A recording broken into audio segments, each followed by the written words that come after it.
Railways were supposed to be replaced generations ago, first by highways, then by aviation, and yet a handful of trains and the lines they run on have kept operating, in some cases on their original mechanical systems, for more than 100 years. Today, I am counting down 5 trains still running after a century, and the engineering decisions, mountain routes, and stubborn maintenance schedules that kept them moving long after they were supposed to become obsolete. Number 5. The Brienz Rothorn Railway, Switzerland. The Brienz Rothorn Railway is a rack and pinion mountain railway in the Swiss Alps that still runs some of its original steam locomotives from the 1890s, more than a century after the line opened, and it remains one of the very few railways in the world where visitors can ride behind unmodified 19th century steam power on a regular operating schedule, rather than a rare special event.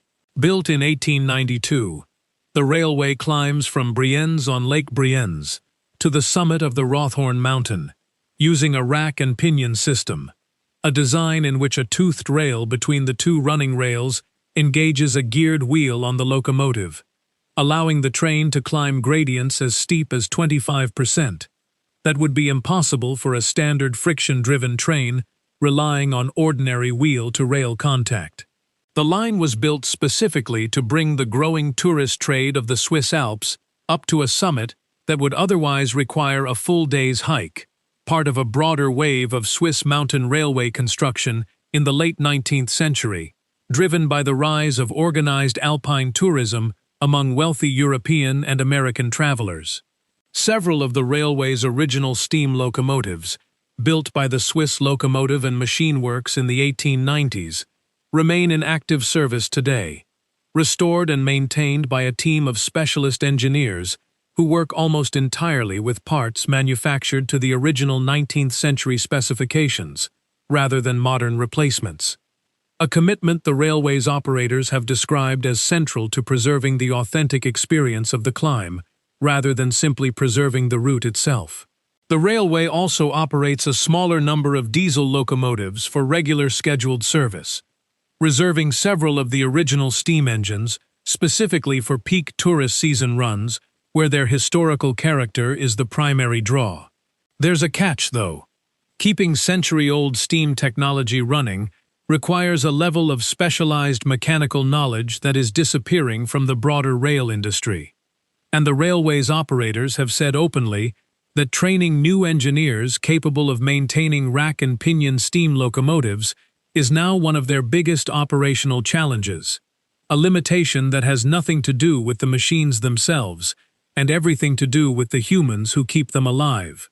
Swiss vocational rail programs have in recent years introduced dedicated heritage steam maintenance tracks, specifically in response to this shortage. An acknowledgement that without deliberate institutional investment, this kind of engineering knowledge could disappear within a generation, regardless of how well the physical locomotives themselves have been preserved. More than a century after its first ascent, the Brienz Rothorn Railway still carries passengers to the summit, behind the same class of steam locomotive that made the first trip, one of the last places on Earth where a 19th century climb up a mountain looks and sounds almost exactly as it did the day it opened. Number 4. The Darjeeling Himalayan Railway, India. The Darjeeling Himalayan Railway, nicknamed the Toy Train, is a narrow-gauge mountain railway in West Bengal, India, that has been climbing into the Himalayan foothills since 1881, and was named a UNESCO World Heritage Site in 1999, the first railway in the world to receive that designation, a distinction that has since been extended to only a small number of other mountain railways worldwide. Built between 1879 and 1881, the railway uses a track gauge of just 2 feet, less than half the width of a standard railway, which allowed engineers to build tight curves and switchbacks that carried the line up more than 2,000 meters in elevation, over roughly 88 kilometers of track. The line includes several loop and zigzag sections, most famously the Batasia Loop near Darjeeling itself, specifically engineered to gain altitude within the narrow mountain passes, without requiring tunnels the colonial-era budget could not support. A cost-saving design choice that also happened to produce some of the railway's most visually striking sections. The railway was built by the British colonial government, primarily to transport tea from Darjeeling's plantations down to the rail network on the plains, replacing a slower bullock cart route that had previously made the region's tea exports considerably less competitive against other colonial tea-producing areas. And it became essential enough to the region's economy that it has remained in continuous operation, aside from landslide-related closures, for more than a century. Indian Railways, which has operated the line since India's independence, has documented the railway's continued role in both local transport and, increasingly over recent decades, tourism revenue for the Darjeeling region. There are real limitations, though. The line is highly vulnerable to monsoon season landslides, and Indian Railways has had to reroute or temporarily suspend service on damaged sections multiple times in recent decades, including extended closures following particularly severe monsoon damage, meaning continuous operation has never meant uninterrupted operation across its full history. And engineers maintaining the line have described landslide mitigation as one of their most persistent and expensive ongoing challenges. The Darjeeling Himalayan Railway still runs both diesel and a small number of original steam locomotives on tourist services today. One of the only railways on Earth where the same narrow-gauge engineering used to move 19th century tea now moves 21st century tourists up the same mountainside. Number 3. The Semmering Railway, Austria. The Semmering Railway is widely credited by railway historians as the first mountain railway in the world, built specifically to cross a major mountain range using adhesion, meaning ordinary friction between wheel and rail rather than a rack and pinion system. And it has carried trains across the Austrian Alps since 1854. Constructed between 1848 and 1854, under the engineer Karl Ritter von Gege, the line climbs across the Semmering Pass using a sequence of 15 tunnels, 16 viaducts, and more than 100 curved stone bridges, all built without the benefit of dynamite, which had not yet been invented, relying instead on manual labor and black powder blasting through solid rock, a construction effort that historical accounts describe as employing thousands of laborers, working under difficult and occasionally dangerous conditions across the roughly 6 years of construction. Gege had personally traveled to study existing American and European rail projects before finalizing his design, and his resulting alignment balanced steep enough grades to be practical against curves gentle enough for the locomotives of the era to actually manage. At the time it opened, engineers across Europe had widely assumed that a standard adhesion railway could not physically climb a grade as steep as the Semmering Pass required, and Gege's success proved that assumption wrong, directly influencing the design of mountain railways built afterward across the Alps and eventually in the Rocky Mountains and the Andes, where engineers cited the Semmering Line's example when arguing that comparable mountain crossings elsewhere in the world were technically achievable. There is a real limitation to how original the infrastructure remains, though. While the alignment, tunnels, and stone viaducts are original 1854 construction, the rails, signaling, and rolling stock have been modernized repeatedly. So what UNESCO recognized in its 1998 World Heritage listing is the surviving civil engineering, not the original 19th century trains themselves, a distinction UNESCO's own listing documentation makes explicit in describing the site's significance. More than a century and a half after it opened, the Semmering Railway still carries regular passenger and freight service across the same stone viaducts built before dynamite existed, a route that proved mountains were not a barrier to railways, just an engineering problem waiting for the right solution. Number 2. The Mount Washington Cog Railway, United States. The Mount Washington Cog Railway in New Hampshire is the world's first mountain climbing rack railway, opened in 1869, and it remains in operation today, carrying passengers up one of the steepest sections of railway track in the world. Designed and built by the inventor Sylvester Marsh, the railway uses a center rack rail with teeth that engage a cogwheel on the locomotive, a system Marsh patented specifically to solve the problem of climbing Mount Washington's steep, weather-battered slopes, which reach grades of up to 37%, among the steepest maintained rail grades anywhere on Earth.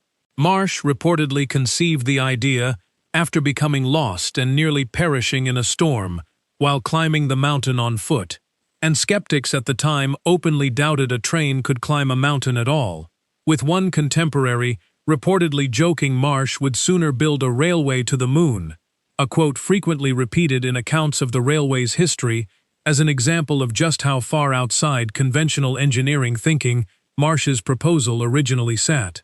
The railway proved them wrong within its first year of operation, and directly inspired the rack and pinion designs later used across the Swiss Alps, including lines like the Brienz Rothorn, whose engineers reportedly studied Marsh's design before finalizing their own.